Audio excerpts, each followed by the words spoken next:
Robert Kiyosaki always says that the big mistake is so many people believe it's essential to save. That's ridiculous, Kiyosaki explains, and the reason that's ridiculous is that what happened in 1971 is crucial. In 1971 the US dollar stopped being money. In 1971 the US dollar became a currency. And what that meant is Richard Nixon in 1971 took us off the gold standard. That's like giving an alcoholic free rein to the bar, or it's like giving somebody who can't control their spending unlimited credit cards. What's happening is all the savers today are losers. You know, the problem with 1971 is that the federal government keeps printing money. The value of your money keeps going down. If you notice, as the value of the dollar goes down, prices go up. They call this inflation. But really what it is the dollar's value coming down. So savers are getting wiped out today. To save money, that is not the new rule, that's an old rule. A very big problem for most people is to stop using the word save and use the word hedge. You've got to hedge your money. Hedge against losses. That's why this idea that you're going to tell people you need to save money, that's really an obsolete idea. Because the concept went obsolete in 1971, the US dollar in the last few years has lost almost 80% of his purchasing power. This has happened throughout history. It happened thousands of years ago with the Romans, with the Greeks, with the Germans, with the English, the Japanese, and the Chinese. Every time they've made money into a currency, something you could print at unlimited. Every time they have, that has happened, the currency has gone to its true value, which is zero. I am afraid as this economic volatility continues, the savers who will operate in by the old rules of money are just going to get wiped out because the purchasing power of their dollar is going to go down. You can't keep up with the banks printing money. That's the old rule of money, is saving money. And the new rule is a hedge. The reason 1971 is such a critical time was because the US Federal Reserve became the bank to the world. They could print as much money as they wanted. Never in the history of the world has anybody been allowed to print money for the rest of the world. Every time people have done this, chaos is broken out. And that's why there's chaos in the world today. In 1913, when the US Federal Reserve Bank was created, they were basically allowed to print money for the world. Every time that has happened throughout history, a despot has arrived. For example, in 1933, a man named Adolf Hitler rose to power when the Weimar Republic was allowed to print as much money as it wanted to do. And when Russia's currency broke down, a man named Lenin rose to power. When the Chinese economy broke down, Mao Zedong rose. Today we're at that critical point right now. One of the causes of it was in 1933. This thing called the US Federal Reserve was created. They've done a pretty good job of making the rich richer, unfortunately, the poor getting poorer. So that's why when I talk to people, I really need them to understand the new rules of money, which really began to take effect in 1971 when we were allowed to print money for the rest of the world. It understands that this system here is causing the rich to get richer and the poor and middle class to get poor. But most importantly, the lower middle class is almost getting wiped out. High prices, volatilities in the market, food getting more expensive, gas getting more expensive, savings getting wiped out, home values going around. And the reason the troubles have started again is the US Federal Reserve Bank is not US, is not federal, and does not have any reserve, and is not a bank. So if you understand that, then you can start to hedge your position rather than save money, and that's a new rule of money. This is why banks are the worst place for your money. Get your money out of the banking system. Now. Welcome to the Atlantis Report. Leaving all your money in a bank account, that is terrible advice. I'm going to explain to you guys why putting all of your money in the bank is a guaranteed way to lose money because of inflation. So first of all, what exactly is inflation? The definition of inflation is a general increase in prices and fall in the purchasing value of money over time. So over time, your money is worthless as far as buying power. A perfect example, let's look at the cost of bread in 1930 compared to the cost of bread today. So in 1930, you paid 9 cents for a loaf of bread, while today, on average, you're paying $2.50 for that same loaf of bread. So the purchasing value of your money decreased significantly from 1930 to 2019. I want you to understand. Your parents are not intentionally giving you bad advice by telling you to save money in the bank account. They are just confused because this is a strategy that worked for them. Because in the 1980s, things were very different. I'm going to explain why that is right now. So this is not necessarily bad advice for the 1980s. It worked for them, but it's not gonna work for you. So for this example, we are talking about a CD or a certificate of deposit.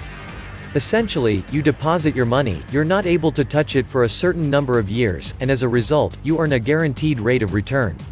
In 1984, the average yield on a 5-year CD, where you deposit your money for 5 years, and you can't touch that money, was 12.06% per year. In 2016, the average return on a 5-year certificate of deposit was 0.86%. From 1984 to 1988, the average rate of inflation was 3.5%.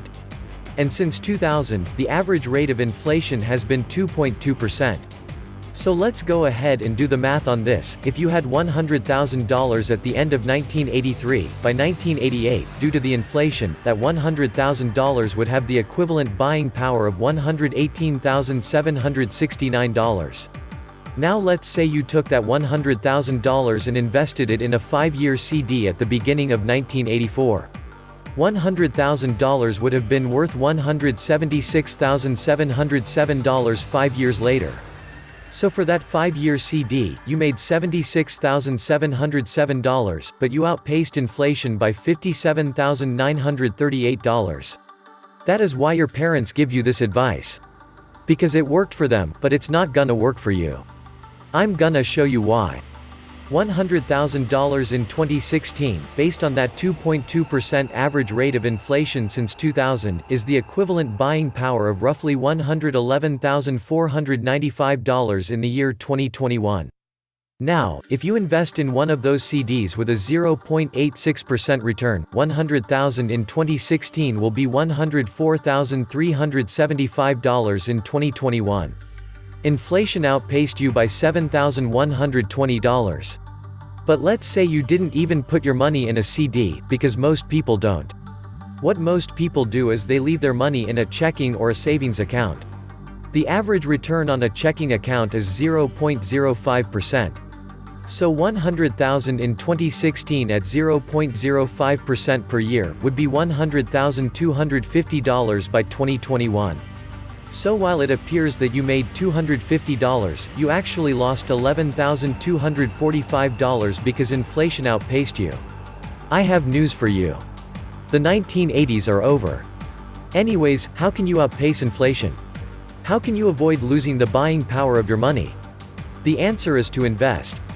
So I just wanna show you one way that you could invest, and this is a very conservative way. So the S&P 500 is a good way to track the average returns of the stock market. And you can invest directly in a fund that tracks the S&P 500 as well.